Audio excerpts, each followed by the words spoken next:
Lo que nosotros no vemos, pero que el otro ve en nosotros. ¿Sí, sí? Y que hay que, como todo músculo, trabajarlo, entrenarlo para que esté lo suficientemente sano y, claro, todo lo que atenta contra ese músculo, el estrés, la mala alimentación, los malos hábitos en general, y es un músculo tan importante que hace a nuestra calidad de vida, sin lugar a dudas. Me refiero al cerebro. Y claro, cuando hablamos del cerebro hablamos de muchas particularidades, pero una que preocupa y mucho es la memoria. No me acordaba de qué se trata la nota. No, sí, sí me acuerdo, claro que sí. Y además vamos a hablar de, claro, la pérdida de la memoria. Si toda pérdida de la memoria tiene que ver con lo que muchos temen, el Alzheimer. Estamos ya en comunicación con el neurólogo, profesor de la UBA, jefe de neurología en Lanús, el doctor Alfredo Fürstenfeld. Doctor, ¿cómo le va? Buen día. Hola, hola, buen día, ¿cómo les va? Muy bien. Cuéntenos, a ver, ¿toda falta de memoria, pérdida de memoria tiene que ver con el Alzheimer? Bueno, voy a tratar de ilustrar a la audiencia bueno, poner en contexto. La memoria es una de las funciones corticales superiores que se va desarrollando desde el nacimiento en adelante y a partir de los estímulos. Digamos, en primer lugar, se empieza a desarrollar el lenguaje, la criatura reconoce a la figura materna, paterna, empieza con las primeras palabras, papá, mamá, o mamá, papá, no quiero que nadie se ponga celoso, y va agregando vocabulario. Y todo ese vocabulario se va fijando en lo que es la capacidad de la memoria.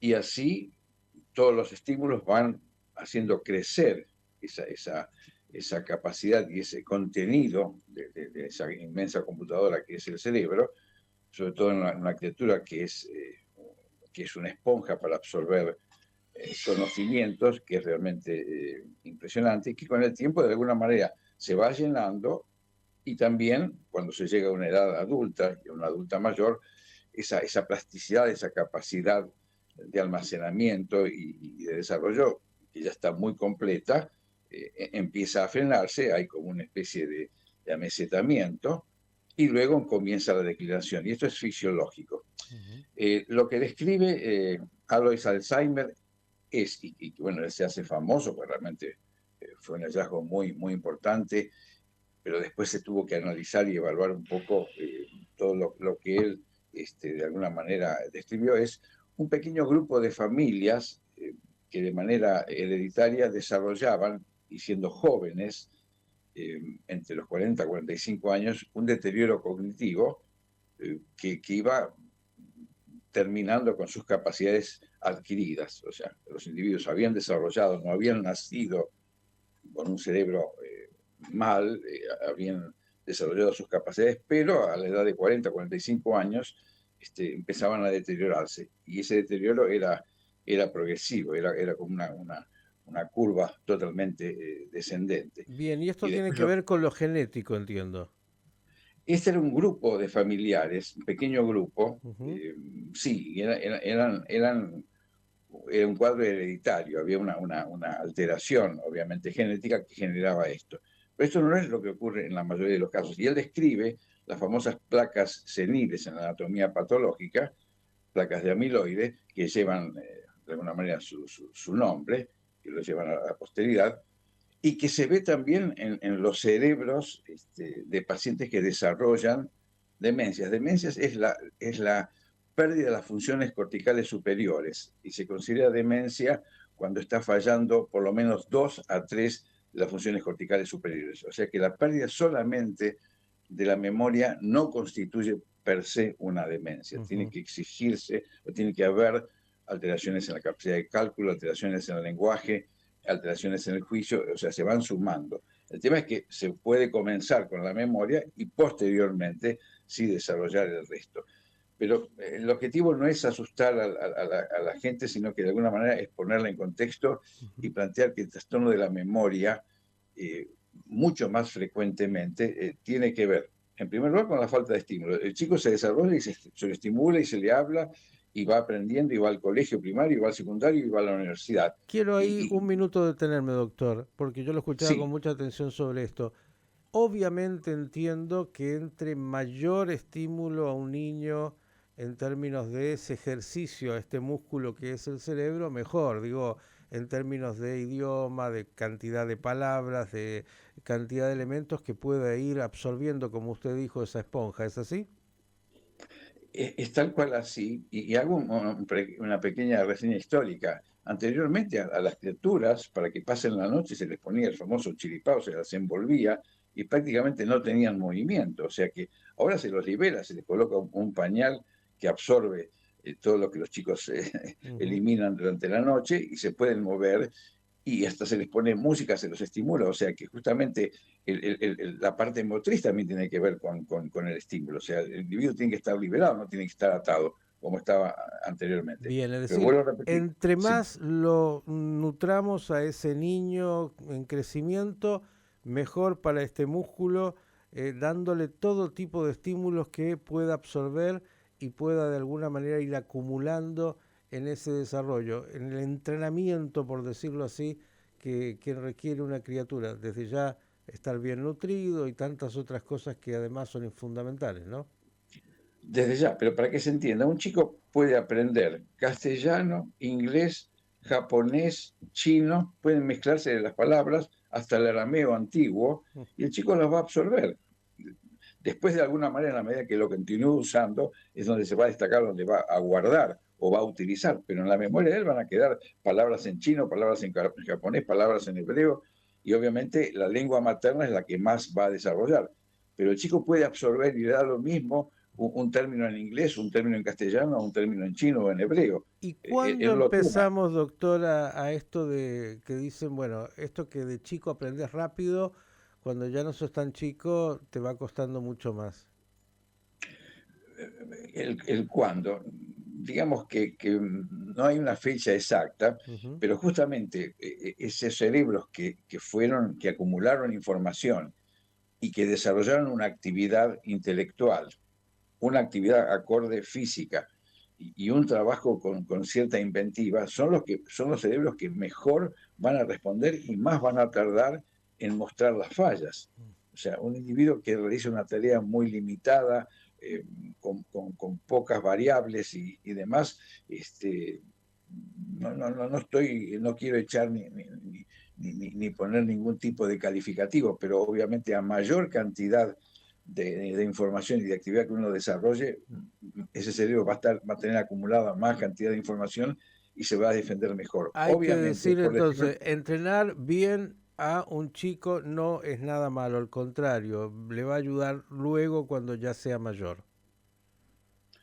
por supuesto, la edad, o sea, el trabajo del chico es formarse, es estudiar y desarrollar en la medida de sus posibilidades también su capacidad física de manera divertida. No estoy hablando de Ujú. deportes profesionales, pero el deporte y la educación en un adolescente son fundamentales y sobre todo para un tema que hoy está muy en boga, que es el de las adicciones. O sea, eh, realmente un adolescente que tiene demasiado tiempo libre, Ujú.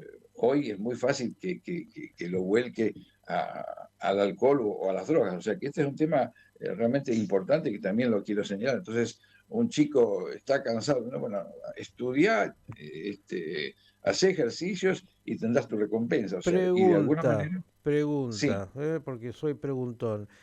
sí, Esta señor. sensación de que uno está overwhelming, que ya no da más, que no puede retener más información.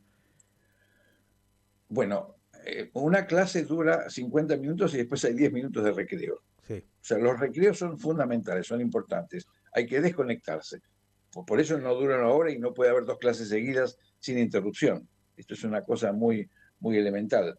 Entonces, cuando uno está realmente quemado, que está agotado, que no da más por distintas causas, bueno, ahí hace un parate y para eso también están las vacaciones. Y una vacación no es hacer un viaje al exterior solamente, sino que es hacer una actividad distinta y recreativa. O sea que eso es un recreo. Pero después de ese recreo, bueno, y entendido qué es lo que está pasando, Si el individuo tiene la capacidad de volver a tomar su actividad normal, bienvenido, y si no, tendrá que buscar algún tipo de ayuda, en todo caso, un acompañamiento psicológico. Está muy de Pero moda esto del burnout, ¿eh? Estamos bloqueados, ya no podemos ver más nada. bueno, eso tiene que ver con el estrés. Digamos, el famoso dicho que el saber no ocupa lugar, o Mm. sea, de repente la actividad muscular tiene un límite. Un individuo puede levantarse de acuerdo a su peso y a su desarrollo muscular una X cantidad de peso. Si se va de ese peso, se va a desgarrar. El cerebro no se va a desgarrar por acumular información. O sea que, pero si esa información va acompañada por una carga emotiva de estrés, y hay ejemplos en este momento a nivel mundial, en nuestro país estamos en una situación realmente complicada desde lo económico. Medio Oriente es una situación realmente gravísima.